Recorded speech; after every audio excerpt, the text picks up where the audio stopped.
Mindful Child Initiative is a Lehigh Valley-based program that focuses on the emotional and physical well-being of children and adults by promoting high-quality mindfulness interventions.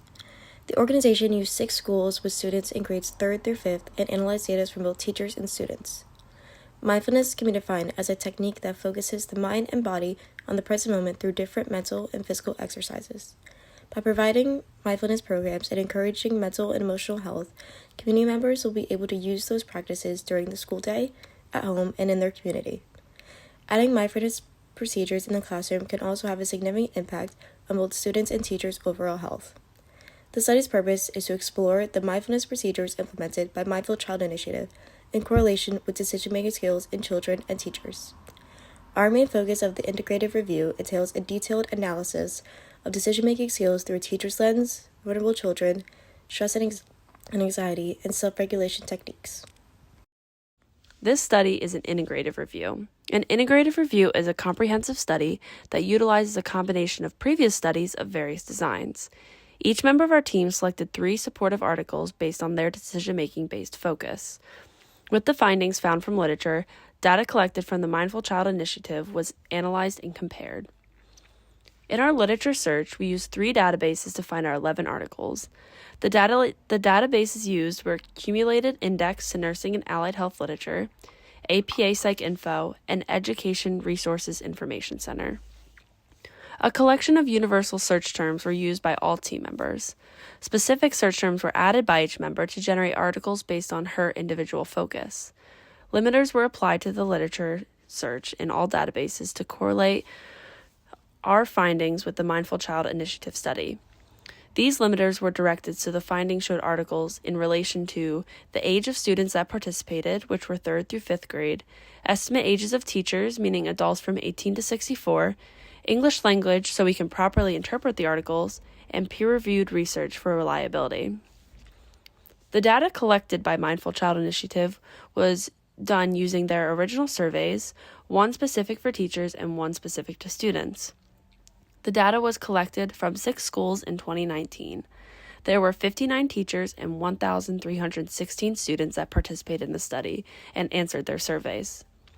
Results were put into an Excel spreadsheet where they were presented to our class for analysis. Data was broken into subcategories for our class to analyze in our small groups and recombined to analyze the data as a whole. Quantitative data was analyzed using the statistical package for social sciences, which formulated our data into various charts, percentages, graphs, and pie charts based on each question. These were then further analyzed to examine differences of results in the 6 schools and each grade of students. To analyze our qualitative data, we thematically coded open-ended responses to produce recurring themes. From our literature search, 7 of the articles used in our study were a 3 on the level of evidence scale. We had 1 article that was a level 2, 1 article that was a level 4, 1 article that was a level 5, and 1 article that was a level 6. None of our articles were considered a level 1. Based on the literature, mindfulness can cause the development of self-regulation and self-awareness, an increase in confidence, and a decrease in stress and anxiety. We also found that children were becoming more aware of the consequences their actions make and were not as impulsive to react. All of these characteristics are beneficial in the decision-making process and can help any individual, especially children, develop healthy decision-making skills. When asked the question, does mindfulness help you make decisions? We found that the attrition rate was around 55%, meaning over half the students did not provide an answer.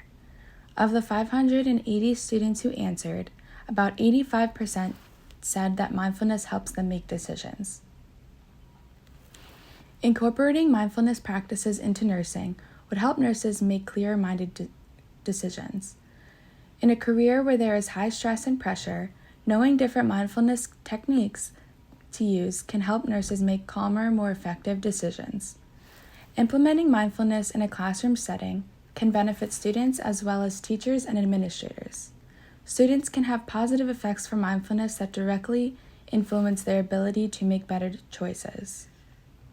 The articles we found in our study overall show a positive effect of mindfulness in regards to decision making, but more research is needed to better support and understand these results. Common among our articles, we found that there was a recurring theme of small sample sizes.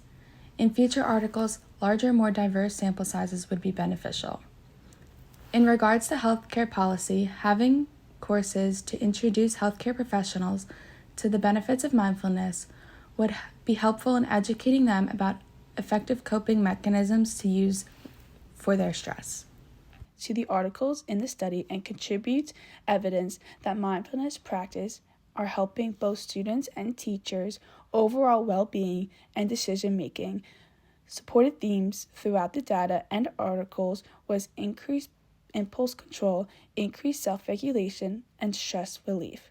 The Mindfulness Child Initiative data had some limitations due to the demographics and the completion of the survey. The survey was completed only in the Lehigh Valley area, which made it difficult to create a generalization to a larger population. The survey was not completed consistently amongst all the participants, which resulted in missing data, and there was no ability to follow up with the participants in the study since the data was given to us to analyze. Despite the limitations within the MCI data, the data that was provided integrates well with the articles and exemplifies the use of mindfulness practice in the classroom, promotes great benefits in developmental self-awareness and decision-making ability. The purpose of the study described the effectiveness of using mindfulness practice in a classroom setting was supported by both MCI data and the articles, creating a positive correlation between mindfulness and creating developmental skills. As further research is done on the effectiveness of mindfulness and continues to promote well-being, the execution of long-term use of mindfulness programs may be implemented in schools' curriculum. For the acknowledgement, we'd like to thank the members of the Mindfulness Child Initiative for inviting us to analyze your data and helping in the mindfulness movement. Also, thank you to Dr. Groller, Dr. Farper, Chris Petrie, and Derek Achi in supporting and guiding us during the research project. To look at the Mindfulness Child survey or the article references, please scan the QR codes below.